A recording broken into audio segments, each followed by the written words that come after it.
দেখো, অনেকের মনেই ভাবনা চিন্তা থাকে যে কন্টেন্ট ক্রিয়েশন করে কি সাকসেস হতে পারবো বা একটু ভালো চলতে পারবো।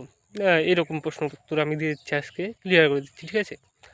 দেখো, কন্টেন্ট ক্রিয়েশনে কিন্তু তোমার না কোনো পার্সোনাল ইনকামের টাকা তোমার ওই জায়গায় খরচ হচ্ছে, না তোমার মূল্যবান সময় তুমি ওই জায়গায় নষ্ট করছো। তো হ্যাঁ, তুমি যখন ফাঁকা পাচ্ছ, যখন তুমি অযথা রিল ঘাঁটছো, ওই সময় একটা ভিডিও বানাইতে কতক্ষণ লাগে? বড় জোর 5 থেকে 7 মিনিটের মধ্যে তুমি ভিডিও আপলোড বাগেরা সব করতে পারবে, ঠিক আছে না? তোমার অত ভালো এডিটের করার প্রয়োজন নেই। ভিডিও মানে ওইরকম করে বানিয়ে বানিয়ে ছেড়ে দিলে ওটা তোমার ফালতু সময়, মানে যখন তুমি বেকারই আছো ওই সময়টা তুমি ওই সোশ্যাল মিডিয়ায় দাও না। অসুবিধা তো নেই, 5 মিনিট দিলে তো তুমি একদম যে পিছিয়ে যাওয়া সেটা তো নয়।